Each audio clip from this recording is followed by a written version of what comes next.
वर्ण विचार।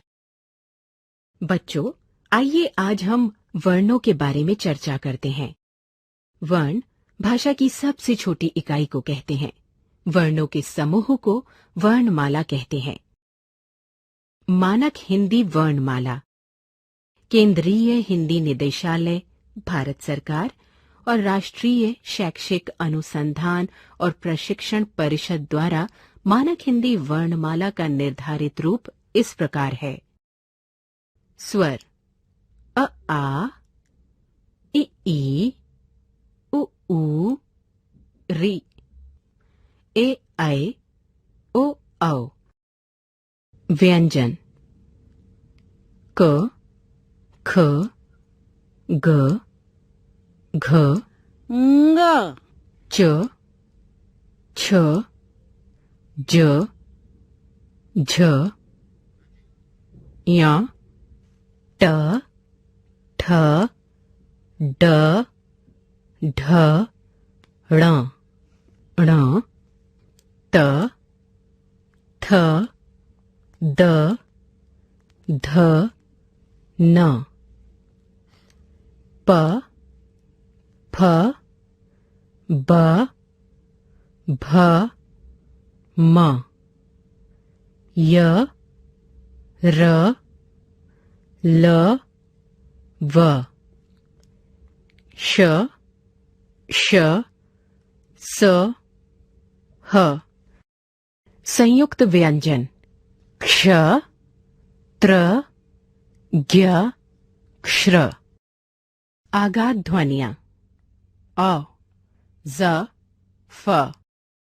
वर्ण के 3 भेद होते हैं: स्वर, व्यंजन, अयोगवाह। अब हम इनके बारे में अलग अलग ढंग से पढ़ेंगे। क, स्वर। जो वर्ण बिना किसी अन्य वर्ण की सहायता के स्वतंत्र रूप से बोले जाते हैं, स्वर कहलाते हैं। हिंदी में स्वरों की संख्या 11 है। अ, आ, इ, ई, उ, ऊ, रि, ए, ऐ, ओ, औ। उच्चारण पर लगने वाले समय के आधार पर स्वरों के 3 भेद होते हैं: ह्रस्व स्वर, दीर्घ स्वर और पलुत स्वर। ह्रस्व स्वर। बच्चों, जिन स्वरों के उच्चारण में सबसे कम समय लगता है वे ह्रस्व स्वर कहलाते हैं। जैसे अ, ई, उ, रि। ये सभी ह्रस्व स्वर की श्रेणी में आते हैं। दीर्घ स्वर। जिन स्वरों के उच्चारण में ह्रस्व स्वर से दुगना समय लगता है उन्हें दीर्घ स्वर कहते हैं। जैसे आ, ई, ऊ, ए, ऐ, ओ, औ। ये दीर्घ स्वर की श्रेणी में आते हैं। पुलुत स्वर। जिन स्वरों के उच्चारण में ह्रस्व से तिगुना समय लगता है उन्हें पुलुत स्वर कहते हैं। जैसे ओम, हे राम। स्वरों की मात्राएं। बच्चों, जब स्वरों को व्यंजनों के साथ बोला या लिखा जाता है तो इनके चिन्हों का प्रयोग होता है। ये चिन्ह मात्रा कहलाते हैं। स्वर और उनकी मात्राएं। चिन्ह निम्नलिखित हैं: स्वर, मात्रा अ, आ, इ, ई, उ, ऊ, रि, ए, ऐ, ओ, औ। अ वर्ण की कोई मात्रा नहीं होती, लेकिन प्रत्येक व्यंजन अ वर्ण की सहायता से बोला जाता है।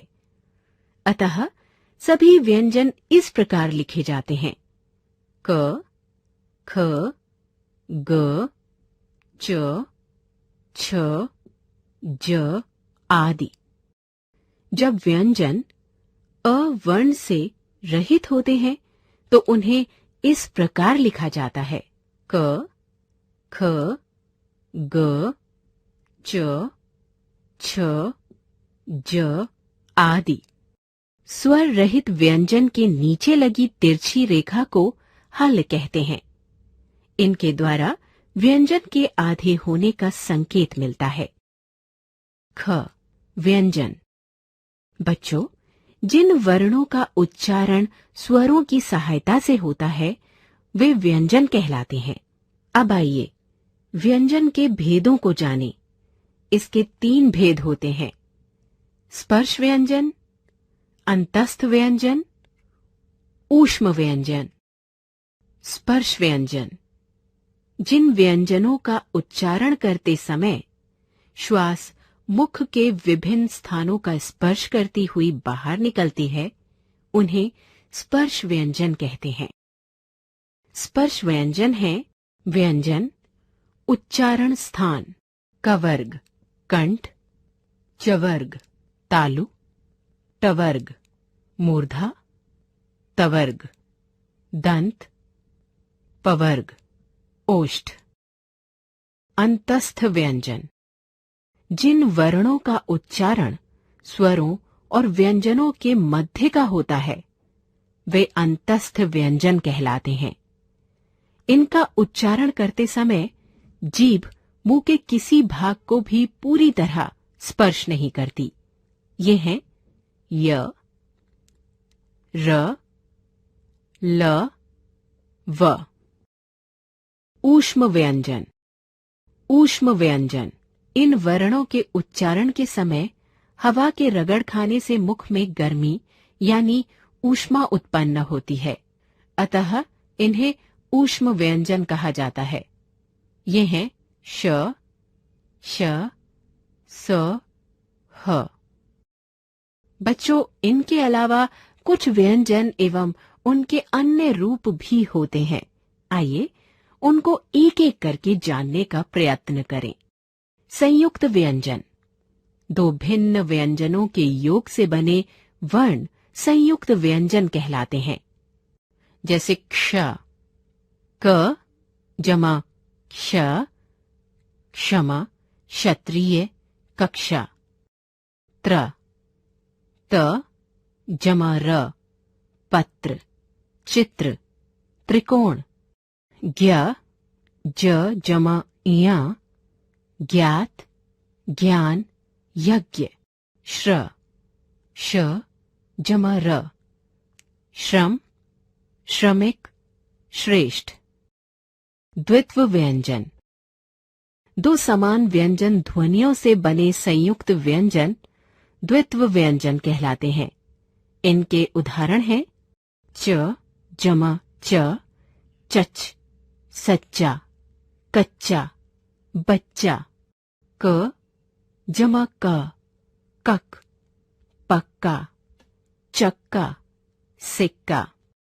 त जमा त, तत्, कुत्ता, पत्ता, छत्ता।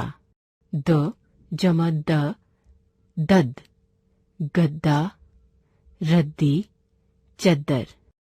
ट जमा ट, टट, भुट्टा, पट्टा। न जमा न, नन, अन्न, भिन्न, पन्ना। इनके अतिरिक्त हिंदी में 2 या 2 से अधिक व्यंजनों के मेल से बने अनेक संयुक्त व्यंजन हैं। इन्हें व्यंजन गुच्छ भी कहते हैं। जैसे उज्ज्वल, उ जमा ज, जमा ज, जमा व, जमा अ, जमा ल, जमा अ। ज्योत्स्ना, ज जमा य, जमा ओ, जमा त, जमा स, जमा न, जमा आ। बच्चों, अब हम र व्यंजन के रूपों की चर्चा करेंगे। र व्यंजन के रूप। र ऐसा व्यंजन है जिसका अन्य व्यंजनों के साथ मेल होने पर उसका रूप बदल जाता है। आइए अन्य व्यंजनों के साथ इसके मेल को देखें। यदि र स्वर रहित होता है तो ये अगले व्यंजन के सिर पर इस रूप में लगता है। इसे रेफ कहते हैं, जैसे ध जमा र जमा म, धर्म, क जमा र जमा म, कर्म, प जमा र जमा व, पर्व। यदि र से पूर्व व्यंजन स्वर रहित हो तो र पूर्व व्यंजन के नीचे इस रूप में आता है। इसे पदेन कहते हैं, जैसे ग जमा र ग्र, ग्रह, भ जमा र भ्र, भ्रम, क जमा र क्र, क्रम। ट तथा ड के साथ र नीचे इस रूप में लगाया जाता है। इसे भी पदेन कहते हैं, जैसे ट जमा र ट्र, ट्रक, ट्राम, ड जमा र ड्र, ड्रम, ड्रामा। आगत ध्वनियां।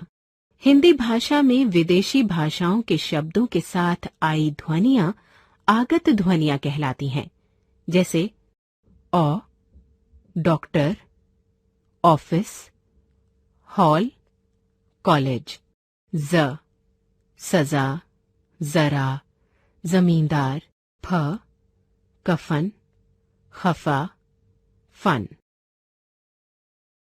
अयोगवा। बच्चों, अ अनुस्वार और अह विसर्ग अयोगवा हैं। ये न तो स्वर है और न व्यंजन। ये अ के योग से बोले और लिखे जाते हैं। अनुस्वार। इस ध्वनि का उच्चारण म या न के समान होता है।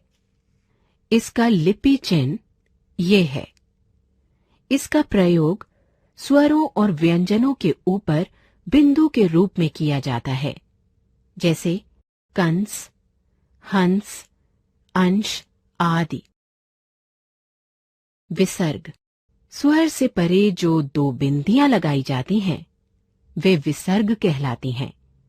इनका उच्चारण केवल संस्कृत से आए कुछ तत्सम शब्दों के साथ ही किया जाता है, अतः, प्रायः, प्रातः आदि। इसका उच्चारण आधे ह के जैसा होता है। अनुनासिक। अनुनासिकता वर्णों का एक गुण है। इसको चंद्र बिंदु भी कहते हैं। इसका चिन्ह ये है।